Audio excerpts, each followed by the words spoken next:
मुकदमा, पाकिस्तान की सालमियत का मुकदमा पूरी दुनिया में जिस तरीके से उन्होंने पेश किया वो भी किसी से छुपा हुआ नहीं है। जिस तरीके से उन्होंने दिलेरी के साथ, जिस भारत ने उनके सर की कीमत रखी हुई थी, एक सिटिंग फॉरेन मिनिस्टर के लिए हेड मनी रखी हुई थी, और वो जिस तरीके से उस दिलेरी के साथ वहाँ पे गए और कहा कि बुचर ऑफ गुजरात और बुचर ऑफ कश्मीर के, उसके कहने के बाद जब उन पर रखा गया, फिर उन्होंने भारत जाके जिस तरीके से चेयरमैन बिलावल भुट्टो जरदारी साहब ने वहाँ पे पाकिस्तान का मुकदमा और कश्मीर का मुकदमा रखा, वो भी जो है पूरी हिस्ट्री है कि एक फॉरेन मिनिस्टर के खिलाफ एक मुल्क की रूलिंग पार्टी हेड मनी रखती है और वो लीडरशिप जो है वो वहाँ जाके अपने मुल्क का मुकदमा रखते हैं। और उससे पहले जिस तरह उन्होंने इंटरनेशनल फोरम्स पे बुचर ऑफ गुजरात और बुचर ऑफ कश्मीर की बात की, उसको भी जो है वो एक हिम्मत और वो जो उनकी करेज थी उसकी अक्कासी करता है। फिर आपने देखा कि ये तो मैं बताया कि जो फॉरेन लेवल पे और बड़े लेवल पे पाकिस्तान पीपल्स पार्टी ने किया, लेकिन फिर जो सैलाब के मौके पे जो सूरत हाल थी उसमें चेयरमैन बिलावल भुट्टो जरदारी साहब जो कि पाकिस्तान पीपल्स पार्टी के चेयरमैन हैं, उन्होंने जो दुनिया की तारीख का सबसे बड़ा रिहायशी मंसूबा, जो 21 लाख घर जो बनाए जा रहे हैं, ये कोई छोटी बात नहीं है। पाकिस्तान में आज तक कोई भी ऐसी जमात नहीं है, कोई भी ऐसी पार्टी नहीं है, कोई भी ऐसा दौर नहीं रहा कि जी जहाँ पे सरकार जो है अपने बेज़मीन और जो वो लोग जो कि गुर्बत की निचली सतह से भी नीचे थे और जिनके कोई अपनी ना ज़मीन थी ना घर था, उनको 21 लाख घर जिस तरीके से पाकिस्तान पीपल्स पार्टी की हुकूमत जो है बना के दे रही है, इसका दुनिया में कोई रिकॉर्ड नहीं मिलता।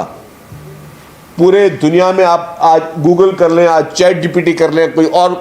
चीज़ देख लें, कहीं पे भी आपको अगर लिखेंगे आप कि भाई largest housing project free of cost in the world, तो वह नाम आएगा इंशाल्लाह ताला पाकिस्तान का, और पाकिस्तान में सूबा सिंध का, और वो पाकिस्तान पीपल्स पार्टी की हुकूमत सिंध है जो इंटरनेशनल लेवल पे इतने बड़े प्रोजेक्ट्स करके दे रही है। तो आप देखेंगे पाकिस्तान पीपल्स पार्टी का जो रोल है इस पाकिस्तान में, इस तरह बेशतर चीज़ें हैं, मैं आप लोगों को टाइम ज़्यादा उसमें नहीं लाऊंगा, लेकिन बेशतर प्रोजेक्ट्स मैं गिनवा सकता हूँ कि थर कोल से लेकर मुल्क में एनर्जी के क्राइसिस से लेकर, क्योंकि पाकिस्तान में सबसे बड़े बड़े क्राइसिस जो थे वो एनर्जी के थे, और जिस तरीके से एनर्जी के क्राइसिस में शहीद मोहतरमा बेनज़ीर भुट्टो साहिबा ने ये कहा कि जी मुझे थर के कोयले से हमें जो है वो पाकिस्तान में बिजली के प्रोजेक्ट शुरू करने, केटी बंदर के प्रोजेक्ट शुरू किए। जब पाकिस्तान पीपल्स पार्टी की हुकूमत ख़त्म हुई, जब फिर उसके बाद PMLN की हुकूमत आई, तब वो प्रोजेक्ट सारे बंद कर दिए गए थे उस वक्त। लेकिन फिर जब प्रेसिडेंट आसिफ अली जरदारी साहब की हुकूमत आई 2008 में, तो पीपल्स पार्टी की हुकूमत में प्रेसिडेंट आसिफ अली जरदारी साहब ने कहा कि जी मुझे थर से कोयला निकालना है, क्योंकि ये शहीद बीबी का ख्वाब था। और आपने देखा कि आज जिस तरीके से थर का कोयला निकल रहा है, तो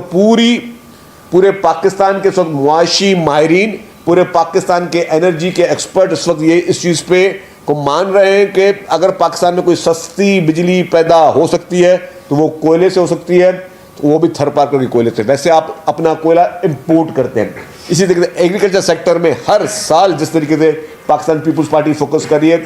अभी भी आप देखें कि कोई 56 बिलियन तक, जो 55.9 बिलियन के लिए जो पैसे हुकूमत सिंध खर्च कर रही है और अपने किसानों को सपोर्ट प्राइस दे रही है ताकि वो गंदम लगा सके। इससे पहले आपने देखा कि गंदम की शॉर्टेज हुई,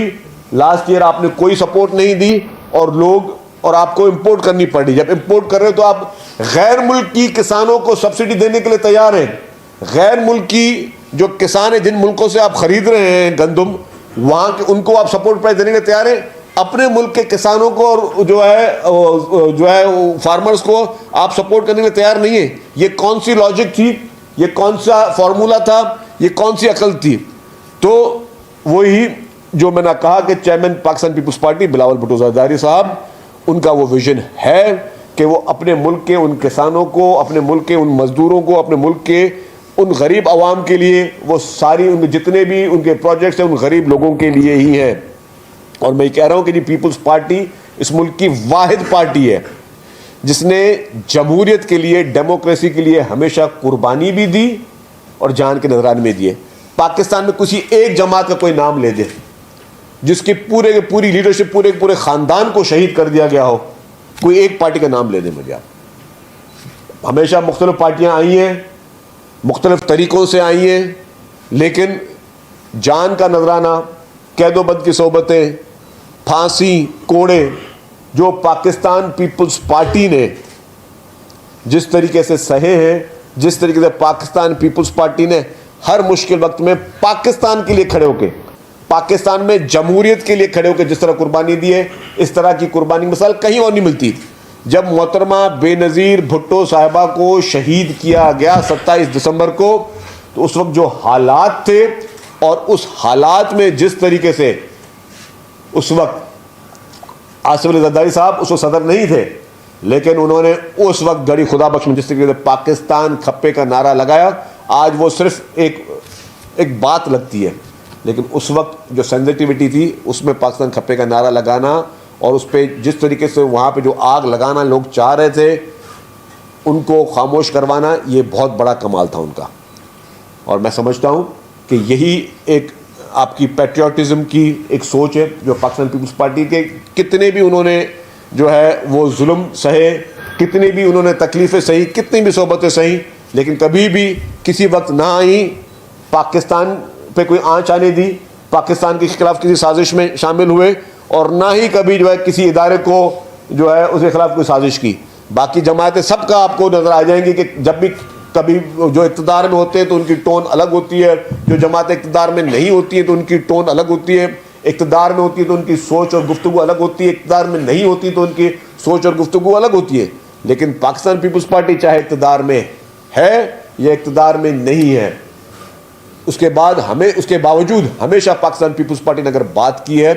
तो वो अपने मुल्क को मजबूत करने की बात की है, अपने इदारों को मजबूत करने की बात की है, अपने इदारे के साथ खड़े होने की बात की है। यही एक डेमोक्रेटिक सोच और यही एक पैट्रियाटिज़म की सोच है जो कि पाकिस्तान में सिर्फ और सिर्फ अगर आपको मिलेगी तो पाकिस्तान पीपल्स पार्टी मिलेगी। मैं बाकी किसी पार्टी का नाम नहीं लूँगा, ना बाकी पार्टियों के मिसालें दूंगा, क्योंकि जो आप सहाफ़ी हैं आपको भी पता है कि कौन कौन सी पार्टी का क्या रोल रहा है पाकिस्तान में और किस किन हालात में किस तरीके से उनके बयानिए और नज़रिए तब्दील होते रहे। लेकिन पाकिस्तान पीपल्स पार्टी के बयानिए, नज़रिए, जिदोजहदें हमेशा जो है वो डेमोक्रेसी के लिए और इस मुल्क के लिए रही है। तो ये जो 58 साल कल मुकम्मल हो रहे हैं पाकिस्तान पीपल्स पार्टी के, मैं समझता हूँ कि अल्हम्दुलिल्लाह हमें सबको फ़ख्र है कि हम पाकिस्तान पीपल्स पार्टी के वर्कर्स हैं, पीपल्स पार्टी के कारकुन हैं। इन 58 सालों में पाकिस्तान पीपल्स पार्टी के ख़िलाफ़, मैंने कहा कि 58 साल चले तो पाकिस्तान पीपल्स पार्टी के ख़िलाफ़ 58 साल में बहुत बड़े साजिशें भी हुई हैं, और वो साजिशें किसी और पार्टी के खिलाफ नहीं हुई। बहुत बड़े मीडिया ट्रायल्स भी हुए, बहुत बड़े जो है वो उनके खिलाफ जो है वो कोशिशें भी की गई, उनको जो है उनके खिलाफ प्रोपेगेंडा करने की। आप देखेंगे प्रेसिडेंट आसिफ अली जरदारी साहब जो 12 साल बगैर किसी कॉन्विक्शन के जेल में रहे, कैदो बंद की सोबतें बर्दाश्त की, लेकिन फिर भी अल्हम्दुलिल्लाह सुरखरू होकर निकले। लेकिन कभी भी जेल में भी बैठकर कभी भी ना पीपल्स पार्टी की टोन में, ना प्रेसिडेंट आसिफ अली जरदारी साहब की टोन में कभी भी मुल्क के खिलाफ या खुदा न खासा इदारों के खिलाफ कोई साजिश है, ना सोशल मीडिया पे ना कुछ बयानियों में नहीं आपको मिली होंगी। बाकी सारी पार्टियों ने जब जेलों में गए तो उनकी बयानिए भी मुख्तलिफ थे, उनकी आज तक उन पॉलिटिकल पार्टीज़ के बयानिए या इस तरह की चीज़ें मुख्तलिफ होती है। लेकिन पाकिस्तान पीपल्स पार्टी हमेशा फर्म रही, हमेशा मैच्योर रही, हमेशा उन्होंने हर चीज़ को, तकलीफ़ों को भी उन्होंने जो है बर्दाश्त किया, उन्होंने फांसी के फंदों को भी चूमा, उन्होंने जो है दहशत गर्दियों का भी मुकाबला किया पीपल्स पार्टी ने, और किसी ने नहीं किया। तो ये मैं नौजवान नस्ल, जो आज की नस्ल है जिसको शायद आज पाकिस्तान का 58 साल का माजी नहीं पता, उन सब के लिए मैसेज है कि आप ये देखें कि पाकिस्तान पीपल्स पार्टी वाहिद जमात है जब पूरे का पूरा ख़ानदान, कायद अवाम शहीद जुल्फ़िकार अली भुट्टो साहब, उनको शहीद किया गया, मोहतरमा बेनज़ीर भुट्टो साहिबा को शहीद किया गया, बेगम नुसरत भुट्टो साहिबा ने जो जिस तरह जदोजहद की, जिस तरीके से उनको लाठियाँ लगी, जिस तरीके से उन्होंने खुद अपनी मौजूदगी में अपने 2 बेटों की शहादत देखी, मीर मुर्तज़ा भुट्टो को शहीद किया गया, शहीद शाहनवाज भुट्टो को शहीद किया गया। जिस तरह ये पूरे ख़ानदान को जिस तरीके से मैं समझता हूँ कि पूरे पाकिस्तान की हिस्ट्री में इस तरह की कोई मिसाल आपको नहीं मिलेगी। और फिर प्रेसिडेंट आसिफ अली जरदारी साहब को 12 साल जेल में भुगतना पड़ा। तो ये एक बहुत बड़ी कुर्बानी पाकिस्तान पीपल्स पार्टी की है, इस पाकिस्तान के लिए, इस कौम के लिए, इस मुल्क में जमहूरियत के लिए। और ये कुर्बानी ता क़यामत पाकिस्तान पीपल्स पार्टी की जारी रहेगी। हम आज भी अपने मुल्क में डेमोक्रेसी के लिए खड़े हैं, आज भी अपने मुल्क में हम चाहते हैं कि हमारा मुल्क तरक्की करे, हम मुल्क के इदारों के साथ खड़े हैं, हम मुल्क के हर उस किसान के साथ खड़े हैं, हर उस मजदूर के साथ खड़े हैं, हर उस मजलूम के साथ खड़े हैं जिनके लिए पाकिस्तान पीपल्स पार्टी वजूद में आई है। और इंशाअल्लाह ताला ता क़यामत पाकिस्तान पीपल्स पार्टी अपने इस नज़रिए पे कायम रहेगी। अच्छा, थैंक यू।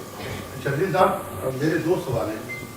एक सवाल तो यकीनन पीपल्स पार्टी की जो जमहूरियत के लिए कुर्बानियाँ हैं वो उसकी आपने काफ़ी तफसील बताई, लेकिन सिंध के हवाले से भारतीय वजीर ने जो वजीर दिफा ने बयान दिया है, आप उसके हवाले से आप क्या कहेंगे? सिंध हुकूमत का क्या मौक़िफ़ है? इतनी बड़ी झड़प उसने लगाई है। दूसरा, उम्मा बुखारी साहिबा का कहना है कि बिलावल भुट्टो जरदारी कभी वज़ीर आज़म नहीं बन सकता, तो इस पर क्या रद्द देंगे? अच्छा जी, पहले आपने बात की भारतीय वजीर दिफा। देखिए जी, जिस तरीके से आपको याद होगा कि भारत ने इससे पहले एक हरकत की थी और उनका अभिनंदन एक जहाज़ लेकर आने की कोशिश को, जिस तरीके से उसको पाकिस्तान ने एक इबरतनाक उसको मिसाल दी कि भारत का जहाज़ गिराया गया और फिर इज़्ज़त के साथ, एक बड़े मैच्योरिटी के साथ और बड़ा फराख दिली के साथ उसको इज़्ज़त के साथ चाय पिला के वापस भेजा, जो भारतीयों के मुंह पे एक तमाचा था। इसे कहते हैं अखलाक की मार जो हमने उनको दी। फिर जब उन्होंने फिर दरअंदाजी की पहलगाम के बाद और पाकिस्तान पर इल्ज़ाम लगाए, पाकिस्तान ने कहा, उस वक्त प्राइम मिनिस्टर शहबाज शरीफ साहब ने कहा कि जी हम उसकी हर इन्वेस्टिगेशन